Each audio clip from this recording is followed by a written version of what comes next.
The Eternal Lonely Day. By Star Scribe. Chapter 12. Arrival Day, 291 AE.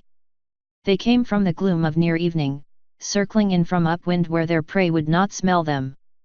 Since the event, it seemed that all animals were at least a little smarter. Huan had seemed to outright understand her at times, and followed complex spoken instructions with characteristic canine loyalty. Unfortunately, that same new source of mental power was extended to all creatures, even the dangerous ones. Even the wolves. In later years, she might be impressed with their cunning. At the time, though, she didn't consider it. A single lone beast, massive and shaggy grey, came at them from a direction she could smell and expect it. It loped towards them with head down and ears back, in clear hunting fashion. Day scooped Esri onto her back and did what many equines had done before her when confronted with danger: she ran. Hold on, Esri. Don't let go no matter what. The ground flew beneath her with the crunching of her boots. It was true she might have been faster and stronger without them, getting her hooves directly on the earth, but such minor obstructions mattered less and less as she got older. She filled herself with the alien vastness, expanding her perceptions. She saw the earth itself stretching out in all directions, and knew exactly where to put her hooves so they would not slip. Strength gave her gallop the leaping confidence of a gazelle. A wolf might be able to run down a unicorn or flightless Pegasus, but never an earth pony. It was all the creature could do to keep up. The drone squeaked and whined in protest, though Day couldn't have said why. Only later did she understand Esri had probably judged the wolf's plan better than she had. It took one predator to know another. The wolf chased her off the path and into the trees, never getting close yet not letting her get far enough away to choose her own route. She saw them all at once, half a dozen animals, with coats somewhere between white and grey. Then a mouth that could have opened wide enough to crush her whole head. She dodged to one side, only to find another wolf blocking her. When she reeled backward, a third wolf emerged, teeth bared. They circled in on her, closing the circle tighter. She hadn't been thinking rationally.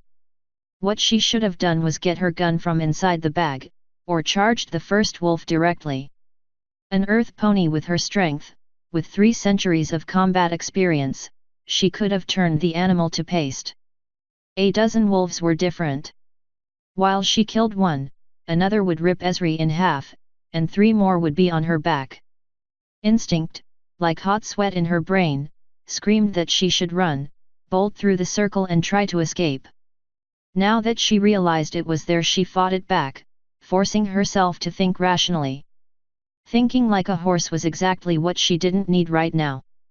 None of the wolves struck right away, just slowly tightened the circle. They seemed to recognize the danger this prey presented.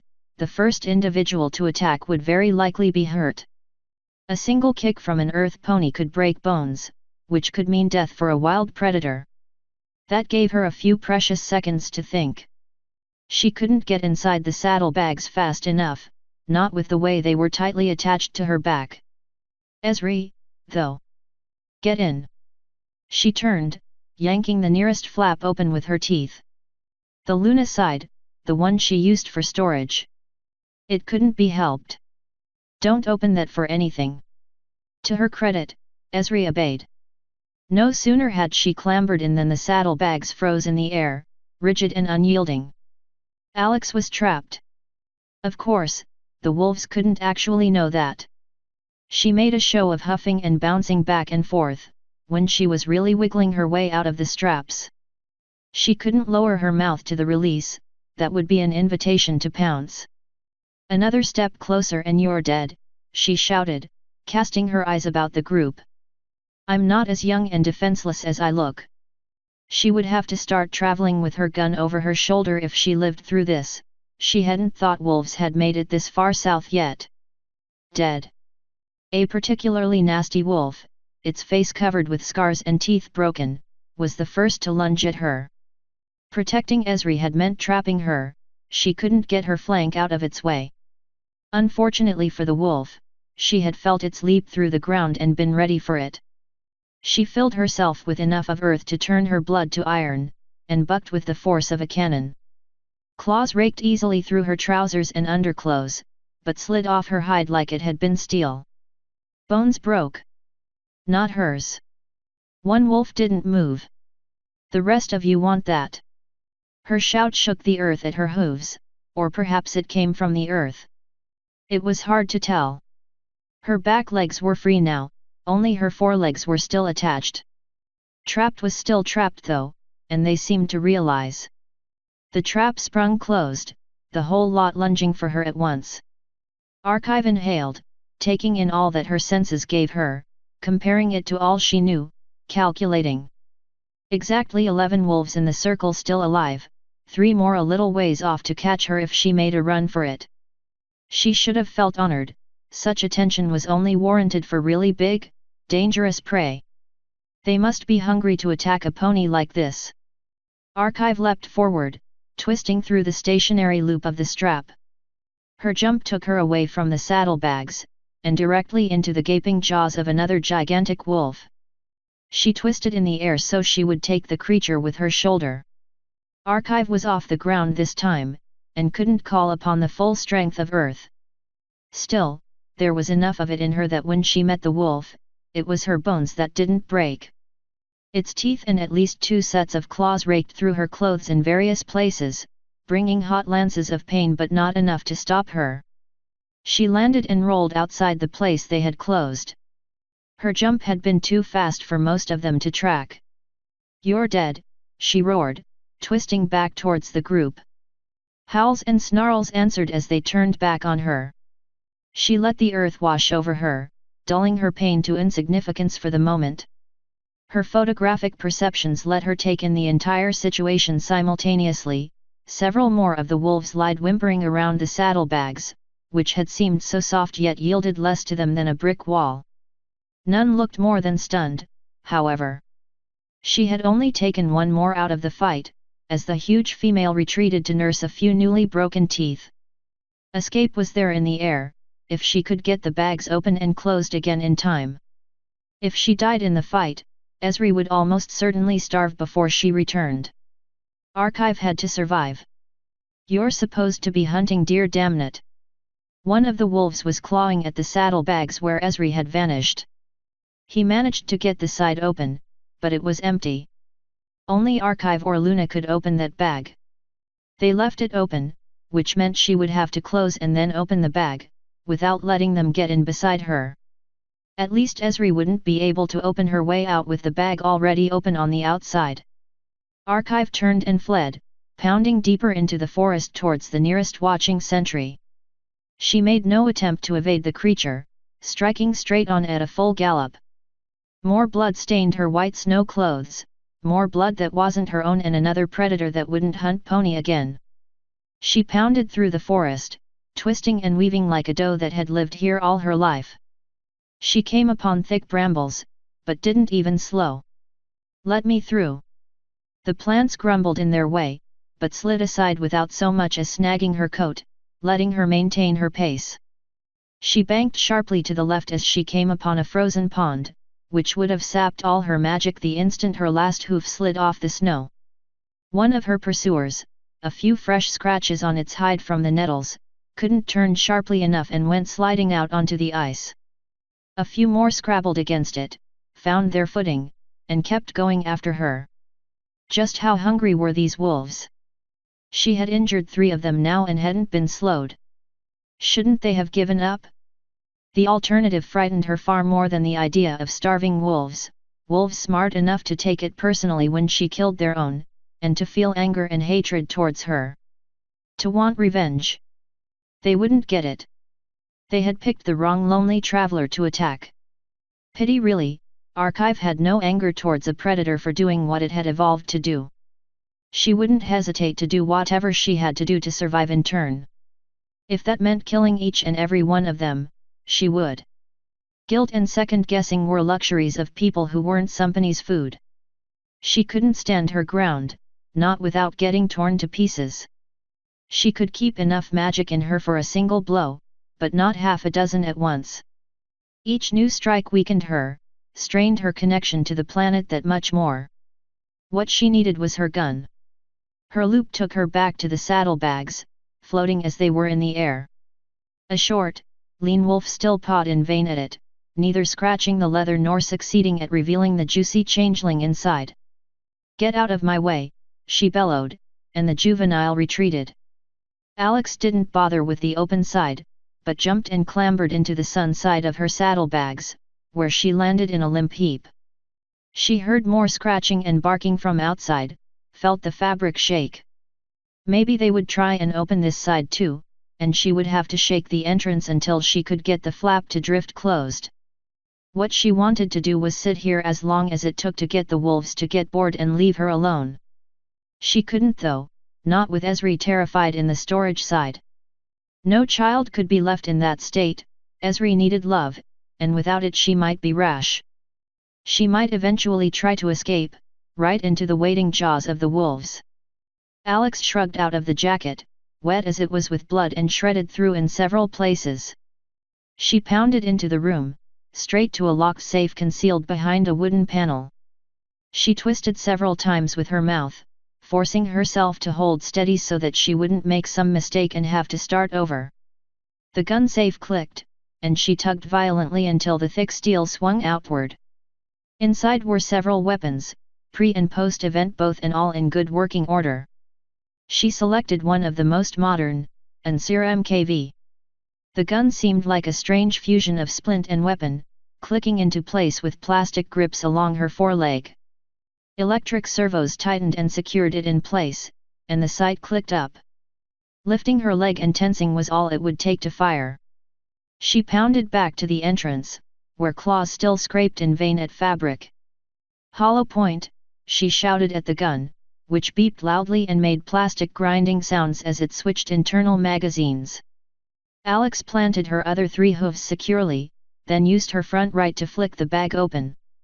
Snapping jaws met her, claws scrambling to get inside. Archive didn't need any complex trajectory calculations to shoot accurately at this range. She fired into the predator's mouth, gore exploding outward behind it. Its limp corpse slid out of the opening, clearing the path to several more of the creatures. Archive held her hoof steady, retreating a pace and keeping her eye on the sight. A second later another wolf lunged for the opening. It died in the air, though the momentum from its leap carried it forward to the ground at the base of the saddlebags, where it could rest beside its companion. 4 wolves were dead. "I don't want to kill you," she shouted out the opening, as loud as her little pony body could muster. "But you won't kill me, or my friend. There's no fight for you here." She fired into the air, the third ear-splitting crack in as many moments. At last, the wolves had enough. It seemed the power of firearms was not unknown among them. They scattered, barking and growling fiercely as they fled. They did not retrieve the dead. Asterisk asterisk asterisk. Lonely Day climbed from the saddlebags and over the corpses of the dead. She had seen enough death not to balk.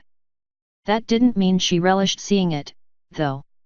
"I'm sorry you couldn't find something else to eat," she told one of the corpses, before grunting and shoving the still steaming corpse aside. She cleared aside the other as well, so that Esri wouldn't climb out onto the corpses of their enemies. She did nothing further to conceal the wreckage of the battle than move those she had shot a few paces. Alex closed the open flap, then tugged it open with her mouth. "Esri? Esri, are you all right?" Nothing answered from within. Alex clambered inside, tugging it shut behind her. "Disarm." The gun loosened from around her leg, and she shrugged it off onto the floor. Now that her battle was over, Alex was painfully aware of her numerous lacerations. A few would probably need stitches, seeping blood into her underclothes. She would ignore the pain a few minutes longer. There was only one floor in the storage room, a round space Alex had filled with shelves. Most of the equestrian artifacts were gone with the books, distributed among the cities of Earth. The hall that replaced it looked like it had been stolen right out of time. Unopened boxes from electronics stores, paintings, and other artifacts, all rested on the higher shelves. The lower shelves were filled with far more mundane supplies, wooden barrels of wheat and corn, bales of hay, jars of vegetables, salt, baking soda, detergent. Alex had stolen the enchanted torches from the shelves she had ripped out in the other half. The storage room had no heating system, no active electronics of any kind. To keep everything fresh, Alex tried to spend as little time in here as possible. It wasn't nearly as cold as the outdoors, though it would get that cold if they stayed. "Esri, where are you?" She heard a whimper from the back and made for that way, moving slow. "It's safe, Esri. They're gone. You're going to be safe." Esri had taken one of the bales of hay and hidden inside it. She could see the eyes poking out from inside the disorderly pile, watching her as she approached. Alex sat down a few feet away, not daring to approach any further. "You did good, Esri. You did what I said. Perfect. You hurt?" The voice was so faint Day almost didn't hear it. It didn't sound frightened, exactly. It sounded odd. "You bled for me." Day nodded, meeting Esri's eyes as she always did when she had something important to say. "Of course I did, Esri. Your mother gave you to me. I wouldn't have let anything happen to you." Esri stirred from within her makeshift shelter.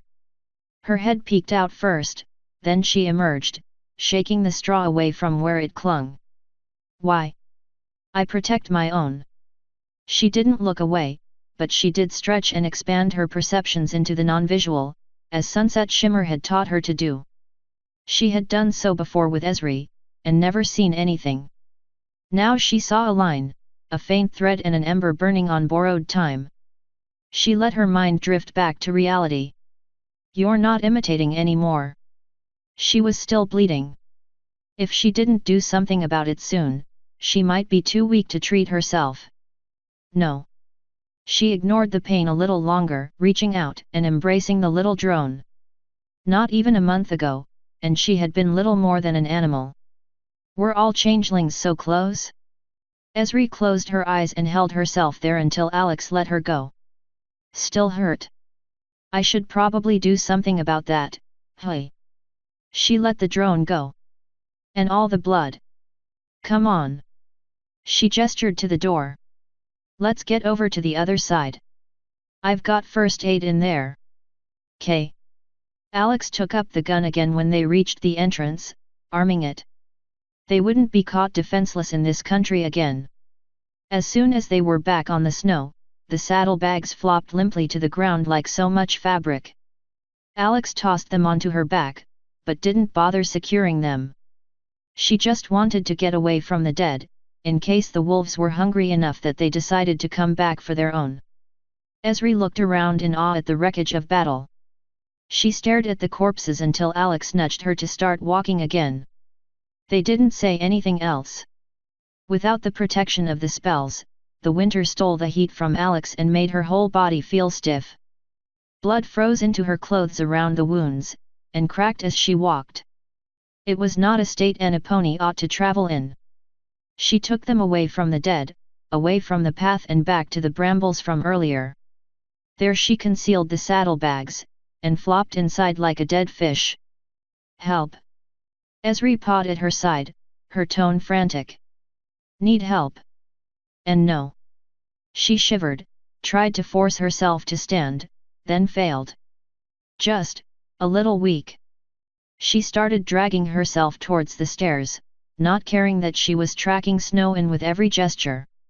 "First aid kit is in the bathroom. I should clean these out too. I don't want to get infected." Esri whimpered, trailing after her but not seeming to know what to do. She seemed no different from any other frightened child then, however strange she might look. "I'm sorry, your world is like this, Esri," she winced as she reached the stairs, trying with her forelegs again. She rose. "You shouldn't have to see this. If you'd like to go upstairs and wait for me, shouldn't be more than a few hours. It's not that bad. Just don't leave the shelter, not for any reason. Don't open it no matter what happens to me, understand?" Esri shook her head. Won't go. She reached the bottom of the stairs, and the bathroom door. You shouldn't watch me though. I'm not. It's not as bad as it looks. I'll be fine. She felt light. The chill had taken away sensation at the end of her hooves, and she couldn't get any of Earth's strength in here. This place wasn't on Earth. She fumbled at the door, and her hoof slid down uselessly 3 times before she managed to get it to swing inward. Her tongue was going numb. She was bleeding to death. Archive was no stranger to the feeling, she had died more than anyone else she knew. She had left so much blood on the snow, and having her source of magic taken away so suddenly was too much. She might have made it if she had shelter back on Earth, and a skilled doctor. She wasn't sure she could even make it up the stairs. Esri watched her intently, and grew more distraught with every second. Alex supposed she knew why, the predator recognized dying prey when she saw it. And no. She had no magic, but that didn't mean she didn't have determination. She fought back the cold and the sweet numbness that waited in it. Esri, promise me, you won't leave the shelter. She was slurring every word, tripping over herself. Her legs gave out, and she saw blood pooling under her leg. Had the scratch torn an artery? Only her will kept her alive. You've water sink, food in the pantry, fireplace. Esri's horrified face faded. Alex died. Asterisk asterisk asterisk. She floated without touch, sight, smell, or sound in a void that extended forever in all directions. Only in such moments did Archive feel peace. She could stay here, and never hurt again. None of her friends would ever leave her again, and she would never fail them in return. Memory blurred in death as it never did in life, and she saw the whole length of her existence as a single moment. Cody learning to walk. The faces of her human parents in a hospital in LA. Earlier, stranger things for which her life had given her no words. The future too. Somewhere in that future she saw a great light, though she saw it as a memory. Somewhere waited for her, pulled at her. It was pulling at her even now, demanding that she complete her journey at last. It was so far away, but so bright that she could see nothing of what waited inside. Its edge was an event horizon beyond which her existence, or at least her memories, ceased to have meaning. Not yet. She turned away, away from the singularity. She was being pulled back, back along the threads of belief that bound her to Earth. I am not finished. There was no rage for her departure, only sorrow. Whatever became of the spirit, she would not see it this time. Archive screamed as life flooded back into her, every nerve alight with agony. She spasmed, confused, coughing up a lungful of fluid. In that way, it was very much like a birth. Pain in every limb faded into a universal sense of pins and needles, twitching a little as her muscles remembered how to move again. It was not a good smell. She spent several minutes fighting her way out of her ruined clothes, tossing the whole lot into the bathtub. It was still warm, which meant either it hadn't been that long, or Esri hadn't stayed. The spell that kept her claudication in stasis could not function if anyone was alive inside, but until just now she hadn't been alive. Esri! Esri, are you in here? She walked out into the hallway, her steps still coming a little sluggish as all her limbs woke up. She pushed the bedroom door open, scanning quickly for changelings. The hammock and bed were empty. It was possible she could have hidden under the bed or in some of the larger drawers, but Alex didn't look. If Esri was hiding down there, she could come and find her later. How long had she been dead this time? Hours? Weeks? Typically worse injuries meant a longer death, which gave her a little hope. She hadn't been exploded, dismembered, or irradiated this time, so hopefully. Esri! Esri, where are you? She turned to the stairs, feeling more confident with every step. She almost felt alive again, another few minutes and she should be fully herself. The upstairs looked ransacked. Cushions and blankets on the floor, furniture moved, paper torn up, and books piled disorderly.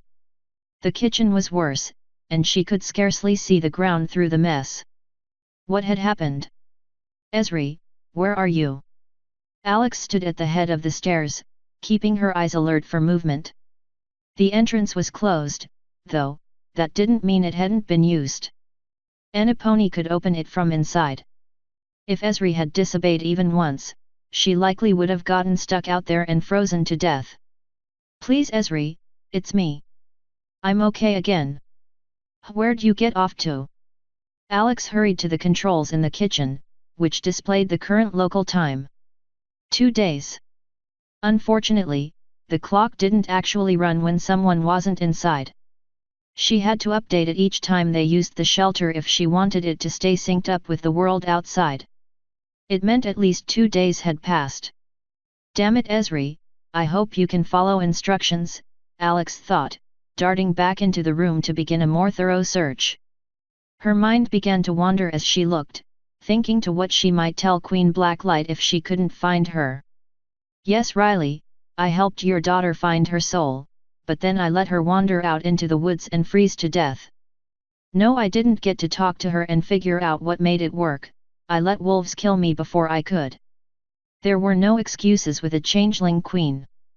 It wouldn't matter that Alex had been dead when her daughter got lost.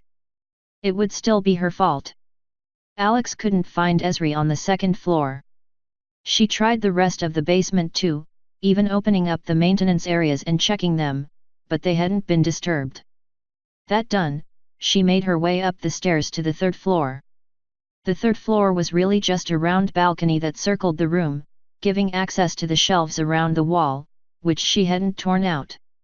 The storm that had taken the lower floors appeared to have passed through here too, because most of the books were on the floor in piles of various sizes.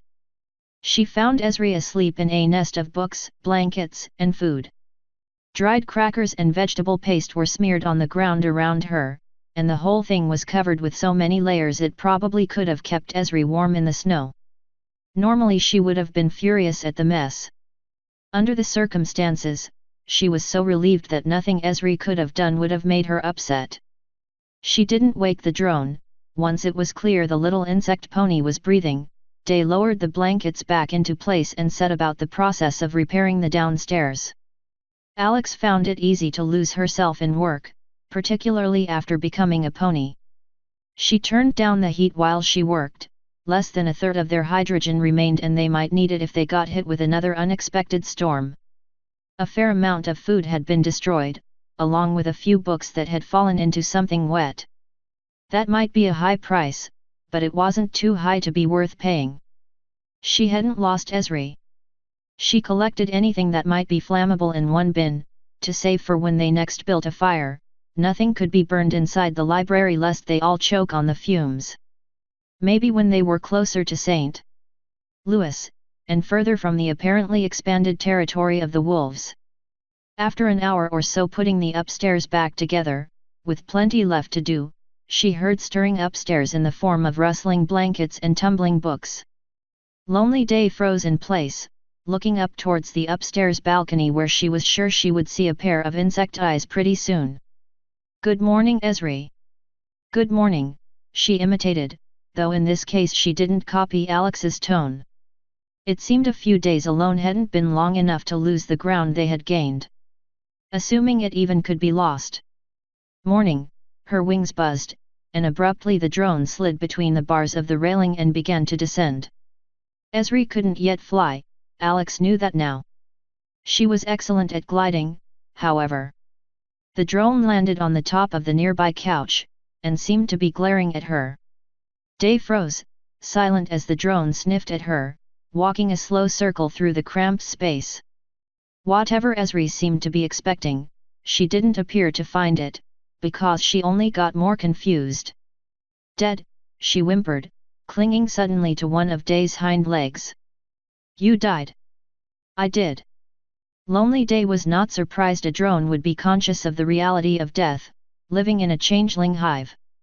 Whatever Blacklight's attempt to give her drone daughter sentience, it would not have been sheltering her from reality. Even the parts of it Alex herself never would have chosen to show her. Did your mother ever tell you about me? Esri didn't answer, just clung a little tighter. So Archive tried something else. I knew you needed me, so I had to come back. I won't let it happen again. Just how much could such a small drone understand, anyway? Honesty she could understand. However insect-like they might appear, Alex learned then that drones could cry. She took things slow with Esri for the next few days.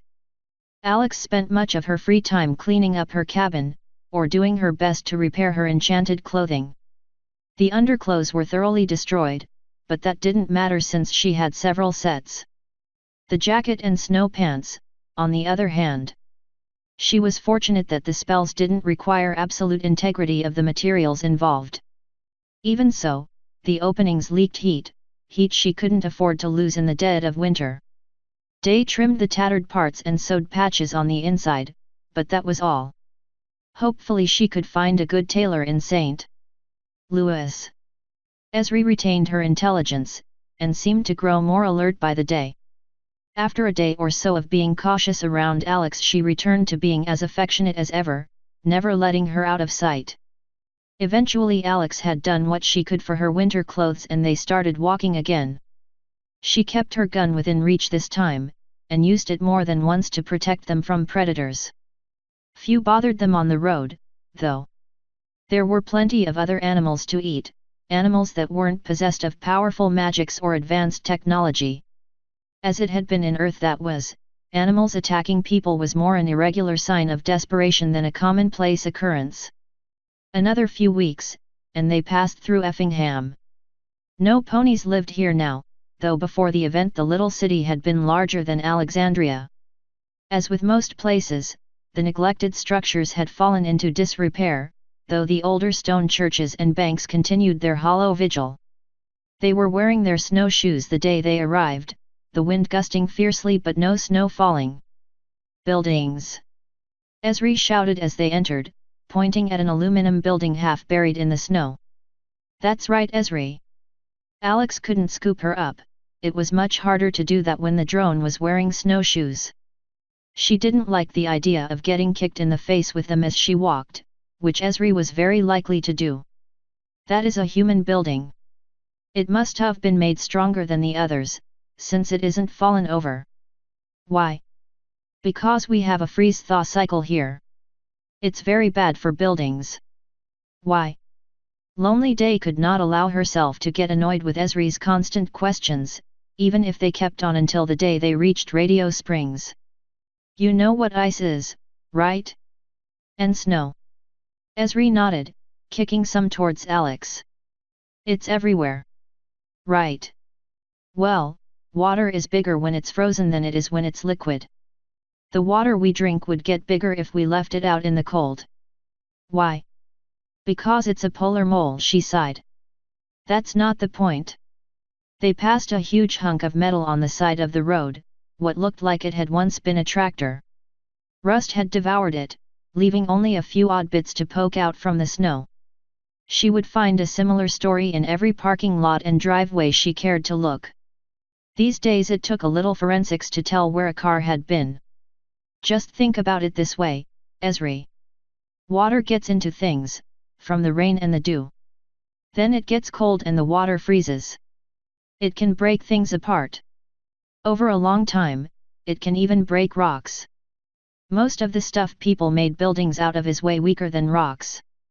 Why? Day started to answer, then shut her mouth again. Little troublemaker. She mock glared. You don't care. You're just trying to keep me talking. Esri giggled, then touched her belly. Junk food. Am not. Day reached down to nuzzle her, though not for long. She couldn't do much else with snowshoes on her hooves.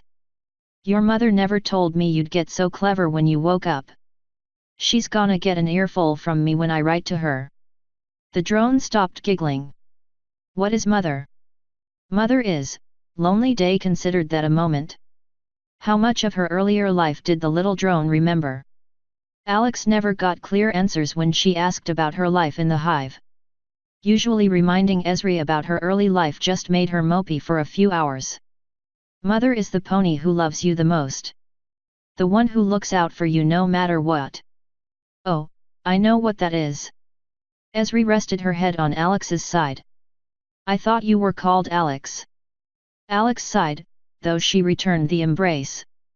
I suppose I might be like an adoptive mom. But I'm not the only one. I'm talking about the pony you were born to, Queen Blacklight. The pony who gave you to me to take care of. She loves you too, I know she does. Oh. Esri let go. I remember some pony else. I guess that must have been her. She wanted me to spend time with her all the time.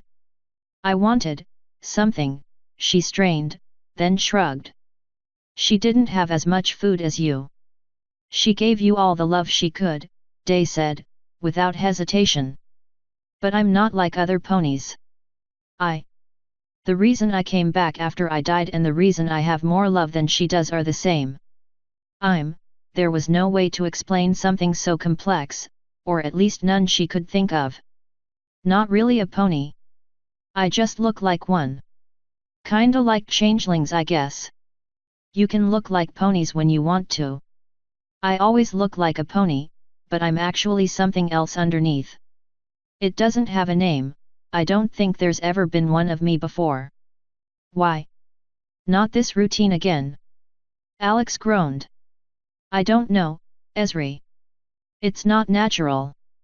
Several alicorns and one monster got together to make me, and it wasn't easy for them. It hurt, I think I died a lot.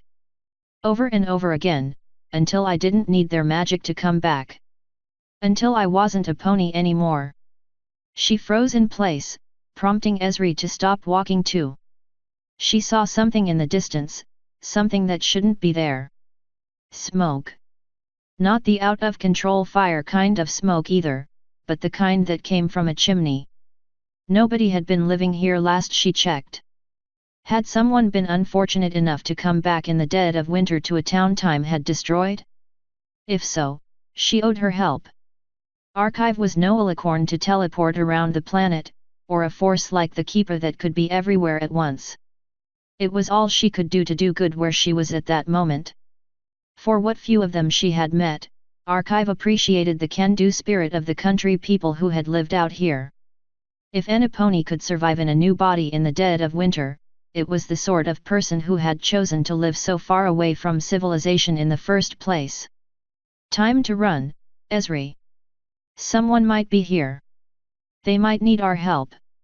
She couldn't actually run in snowshoes, not without tripping and sprawling all over the floor. She could speed up to a brisk trot, or as brisk as Esri could handle. When the drone proved unable to go much faster, she scooped her up onto her back heedless of getting snow to the face from her shoes, moving rapidly down the main thoroughfare. Few buildings were intact, though the smoke came from one that was. An old church, one built from sturdy red brick and apparently even sturdier mortar to still be standing after 3 centuries. Statues of the Virgin and Saint Francis still stood outside, their white marble a little dirty but otherwise unmarred. The building looked to be in worse condition. A few of the windows had been boarded up, though there were no obvious holes in the ceiling. A miracle? Or just good construction? According to the inscription, the building had already been 2 centuries old when the event occurred. She trudged through the snow in front of the structure, stopping in front of a pair of massive oak doors.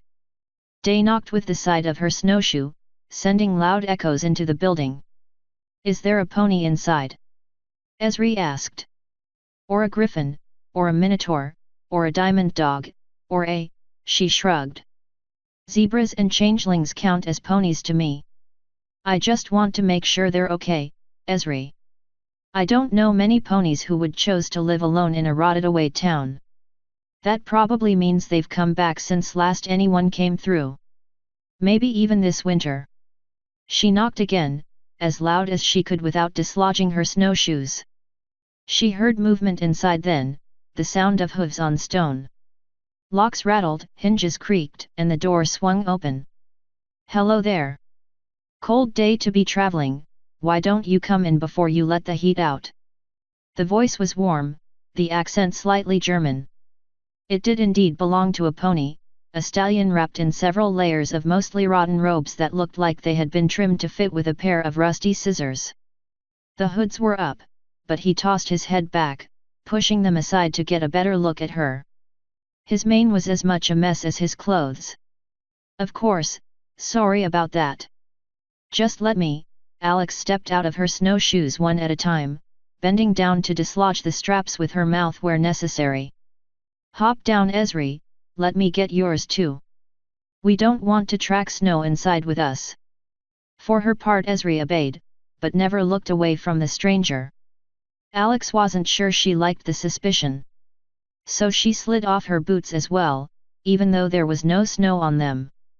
She could have her gun armed and ready in just a few seconds if she needed it. I'm Alex, she said, offering her hoof to the stranger. She drew in a little strength through her remaining hooves, in case she needed it. And the little one is Esri.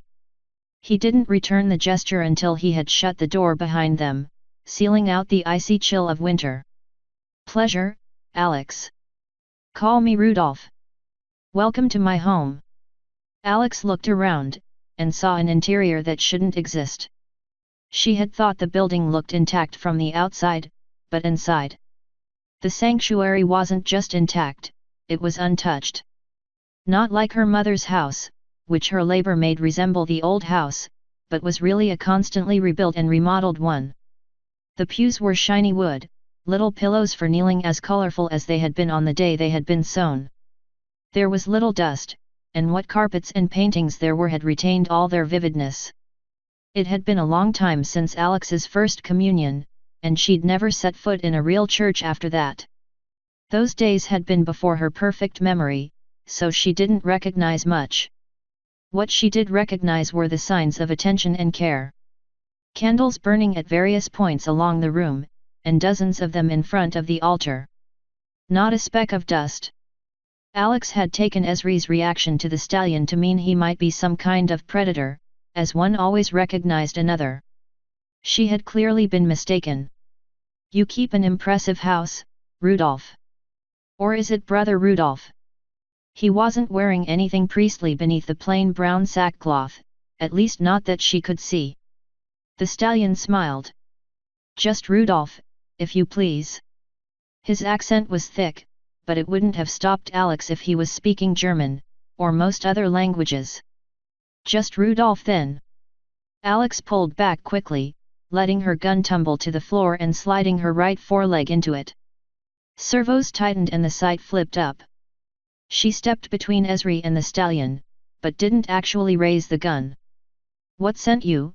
She gestured around them with the unarmed hoof. The stallion didn't act surprised or indignant. His features were cast in shadow, like everything in the interior of the church. He didn't even glance at the gun. Be careful, Alex. Inasmuch as ye have done it unto the least of these my brethren, you have done it unto me. She hesitated, then advanced a pace towards him. What sent you? She repeated. Sent me. He laughed, and did not sound at all like a priest. My dear, I sent for you. Let's not confuse causality before dinner, it spoils my appetite. She retreated a pace, pushing Esri back towards the door with one hoof. Without prompting, for the stallion had no horn, the bolt slid closed behind them. Not yet. His red eyes flashed in the gloom, and he advanced. The German accent was completely gone, replaced with an entirely different voice. One she remembered. I came all this way, and I expect you to listen.